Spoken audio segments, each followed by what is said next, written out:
my father said. I know you paid off the $1.25 million commercial loan. But we're gifting the deed to your brother as a graduation present. Then he said, and you're not invited to the grand reopening party. We don't want you overshadowing Jack. I didn't scream. I didn't cry. I just hung up, turned to my Uncle Justin, the silent investor sitting across from me, and asked, do you want to drop the anchor or should I? 3 days later, my brother's big day turned into a foreclosure. Drop a comment and let me know where you're listening from and what time it is for you right now. I'd love to know who's part of our community. My name is Victoria, and for the last decade, I have been the invisible engine keeping High Tide Marina afloat. To the wealthy yacht owners docking in Tampa Bay, the marina was a vision of leisure, white linen and the charming smile of my brother Jack. But to me it was a balance sheet that bled red ink. I hold a master captain's license. I can navigate a vessel through a hurricane while calculating fuel ratios in my head. But at high tide my title was operations manager. In reality I was the janitor, the accountant, and the scapegoat. My father, Thomas, believed in a hierarchy that died decades ago. He sat in the air-conditioned office talking about legacy. Meanwhile, Jack played the air. He spent his days on the docks holding court, looking the part in boat shoes that never touched engine oil. He was the mascot. I was the machinery. I remember an afternoon last July. A sudden squall was rolling in, the wind whipping halyards against masts. We had 3 client vessels that needed to be hauled out immediately. I was on the radio coordinating the lift crew, soaked to the bone. Jack was in the clubhouse entertaining a potential investor. When the storm broke, I was the one securing the travel lift, making sure the family business didn't turn into driftwood. When I finally walked into the office, dripping water, my father was there with a client. He didn't introduce me as the captain who just saved their assets. And this is Victoria, he said, waving a hand at me.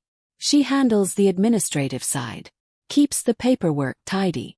The client nodded, dismissing me instantly. Administrative help is hard to find. A marina needs a man's name on the sign to command respect, my father replied with a laugh. Victoria understands her role. She's the support staff. I stood there, water pooling around my boots, and went back to my desk to process the payroll Jack had forgotten. People often ask why I stayed. Why I poured $1.25 million of my own money into a business that refused to acknowledge me. They wonder why I paid off the commercial loans and the land mortgage silently for 5 years. It wasn't stupidity. It was a tax. There is a specific psychology to being the capable child. You grow up believing love is a transaction. You think if you make yourself indispensable, if you pay every bill and smooth every edge, eventually you will earn your place. I treated my parents' love like a vending machine. I thought if I inserted enough labor and loyalty, respect would eventually drop. I didn't realize the machine wasn't broken. It was empty. I convinced myself the money was an investment in my future equity. I told myself my father was just old-fashioned.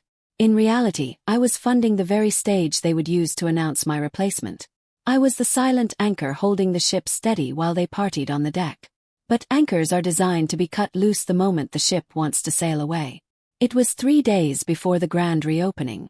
It was 11 p.m. My father was home practicing his speech. Jack was out celebrating. I was at my desk, fixing a fuel inventory disaster Jack had created. Then the silence broke. In the corner of the darkened office, the industrial printer whirred to life. Froze. My father often sent documents to the main printer late at night so they'd be ready for him in the morning. I rolled my chair over and watched the paper slide into the tray. It was a legal draft. The header read, "Quitclaim deed transfer of title." My name wasn't on the grantee line. It was Jack's. That part one expected. But then the second page printed. These weren't deed transfers. These were loan documents. Commercial cash-out refinance application.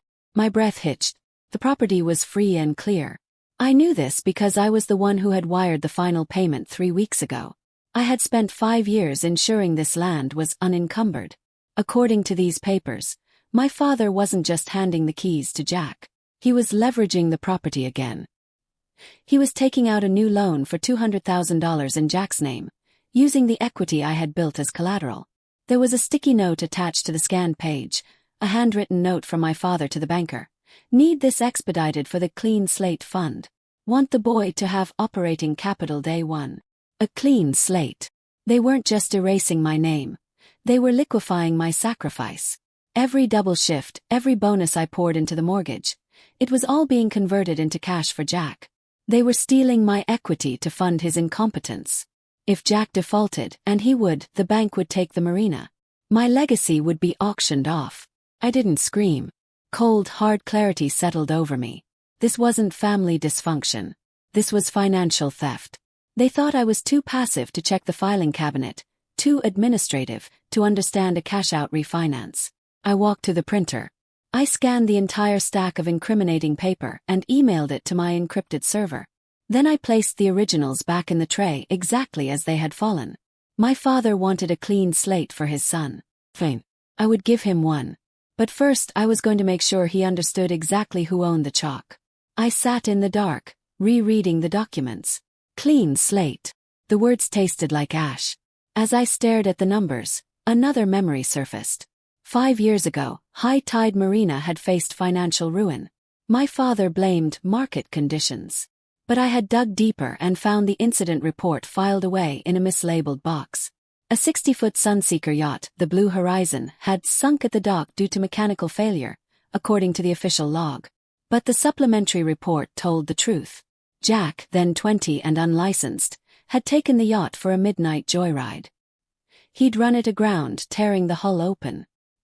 He limped it back to the slip before it took on water, but the damage was catastrophic. Insurance denied the claim due to gross negligence and an unauthorized operator. The client threatened to sue us into oblivion. That was the market condition that nearly killed us. My father settled privately to keep Jack out of jail. The settlement drained the operating accounts and pushed the business to the brink. That was when my father came to me asking for help with the mortgage. He never told me why they were broke. Paid off that debt. I paid the settlement for a crime I didn't commit, to save a brother who was now stealing my equity to fund his next mistake. The realization hit me hard. My father didn't just favor Jack. He was protecting him from reality. And he resented me for it. There is a specific narcissistic injury that happens when the scapegoat saves the day. My father couldn't look at me without being reminded of his failure to control his son. Every check I wrote was an insult to his ego. He didn't hate me because I was useless. He hated me because I was necessary. Gifting the marina to Jack was about erasing the witness. If he wiped the slate clean, he could pretend the yacht never sank. He could pretend his golden child was competent and his daughter was just support staff. He was trying to rewrite history using my money as the ink. I felt a cold smile touch my lips. If my father wanted to play games with history, fine. But he had forgotten one detail. Kept the receipts. I opened a new folder titled, The Anchor. I dragged in the refinance documents. Then I went into the archives and found the Blue Horizon incident report, the insurance denial, and the settlement agreement. I had the smoking gun. And now I had the motive. My father wanted to give Jack a clean slate. He was about to find out that some stains don't wash out. I dialed Uncle Justin at 6 a.m. He answered on the second ring. Victoria. Is everything okay? No, I said. We need to talk. As business partners. I drove to his house. Uncle Justin was the silent investor in High Tide. He held a secondary lien on the property, a failsafe from years ago. The terms were specific. No additional debt could be taken out without his written consent. If violated, his entire loan became due immediately. I laid it all out on his kitchen table. The refinance application. The clean slate note. Justin read in silence. He was a fair man, the opposite of my father. When he finished, he took off his glasses. He's trying to bypass my lien, Justin said. He thinks because the primary mortgage is paid, he can do whatever he wants. But my agreement is active. Exactly, I said. By applying for this refinance without notifying you, he's in default. Victoria, if I call this loan, it triggers a foreclosure. The bank freezes everything. The party. The transfer. It stops. I know. It's nuclear. Are you sure? I looked him in the eye. He's stealing from me, Justin. He's stealing from you. He's risking the business to give Jack a trophy he didn't earn. If we don't stop him now, there won't be a business left in 6 months. Justin nodded slowly and picked up his phone. I'll call my attorney. We spent the morning with a maritime attorney named Elena. We drafted a notice of default, a cease and desist on the transfer, and a demand for immediate repayment citing fraudulent refinancing. We didn't schedule a family meeting. We scheduled a process server. That evening, I went to my parents' house for the family dinner they insisted on. The one where I was supposed to sign formality papers. The atmosphere was tense. My mother, Elizabeth, fluttered around the kitchen. Jack was scrolling on his phone. My father sat at the head of the table. "Glad you could make it," my father said. "We have housekeeping to take care of." He slid the papers toward me. "Standard forms. Relinquishing any claim to management so Jack has a clear path. Simplifies the bookkeeping." I picked up the pen, twirling it. "Does this include the refinance application?" The room went dead silent. My father froze. "What refinance?" my mother asked, trembling. "Thomas, you said the mortgage was paid." "It is," my father snapped. "This is just operating capital. It's a cash-out refinance for $200,000, I said, looking at Jack. "To give you a clean slate. Because a debt-free business isn't enough. You need my equity too." "You're jealous," Jack spat. "You can't stand that Dad trusts me." "Trusts you?" I laughed. "He's terrified of you, Jack. He's terrified you'll fail again, just like you did with the Blue Horizon. That's why he needs the money. To cushion your crash." My father slammed his hand on the table. "Enough. You will sign these papers because I am your father and I say so. You have no rights here. You are an employee." I stood up and placed the pen on the table. "No," I said. "I'm the creditor. And I'm calling the debt." I walked out. Behind me, I heard my mother asking questions my father couldn't answer. I heard Jack shouting. But it sounded like noise from a distant shore. I was already out to sea. The day of the grand reopening, the sunset painted the sky gold, a perfect light for a perfect lie. The marina looked like a postcard. White tents, a jazz band, champagne flowing. I stood on the upper deck of the dry stack facility, watching through the railing. Beside me, Uncle Justin checked his watch. He looked like a man done being silent. Below, my mother glowed, playing the matriarch. Jack was in his element, shaking hands with bankers he was about to defraud. The music faded. My father took the stage, microphone in hand. 40 years, he began. Blood, sweat, and tears went into building High Tide. A legacy is the family. I gripped the railing. The sweat was mine. The tears were mine. But the glory was his. "Today," he continued, beckoning Jack, "I pass the torch to a young man who embodies the spirit of this marina. My son, Jack." Jack bounded onto the stage. My father pulled an oversized ceremonial key from a box. "Jack, the future is yours." That was the signal. From the water, blue lights erupted. Not from the road, from the bay. 2 marine police vessels and a private tender flanked the dock, sirens cutting through the jazz. The crowd gasped. My father froze. Jack looked around, confused. A man in a dark suit stepped off the tender, a process server flanked by officers. They walked down the pier with a heavy rhythm. "What is the meaning of this?" my father demanded. The server stopped at the stage. "Thomas Miller." "Yes.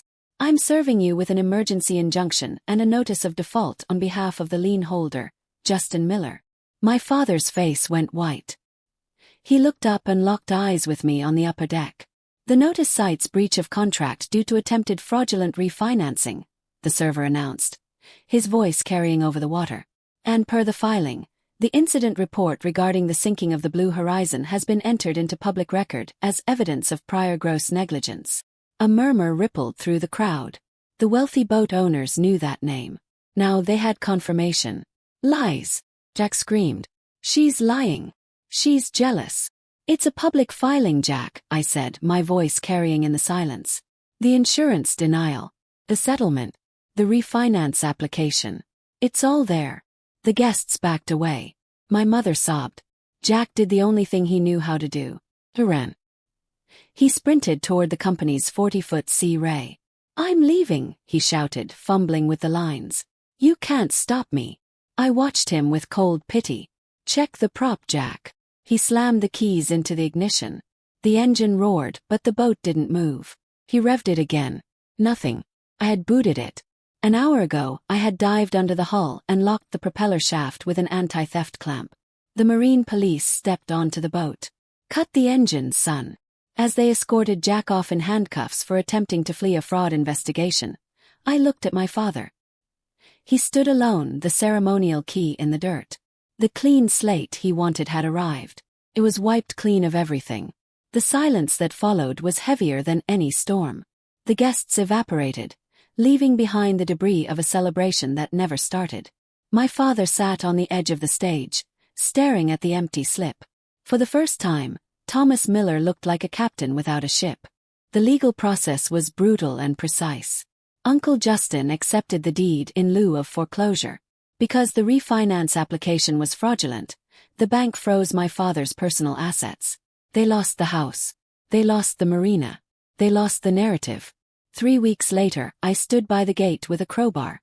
My parents were packing a rental truck, moving to a landlocked condo 40 miles away. Jack was out on bail, sleeping on a friend's couch. My father walked out carrying a box of nautical charts. He stopped when he saw me. He opened his mouth, maybe to yell or beg, but then he saw the cold, flat look in my eyes. He realized the daughter who craved his approval had drowned years ago. The woman standing here was a stranger who owned his debt. He drove away. I turned to the gate. The sign was heavy oak. Thomas and Son, established 1980. I jammed the crowbar behind the Son and pulled. The wood splintered. I pulled the whole thing down. I didn't save it. I threw it into the dumpster. 1 year later, the sign reads, Victory Harbor. The culture has changed. No mascots. No special treatment. The crew knows if you work hard you get paid. We have a waiting list because we are the safest harbor in the Gulf. Yesterday, I saw a young girl on the docks struggling to tie a cleat hitch while her father ignored her on his phone. She looked frustrated, invisible. I knelt beside her. "Hey," I said. "Let me show you a trick." I taught her to lock the line down against the tide. She got it on the second try, her face lighting up.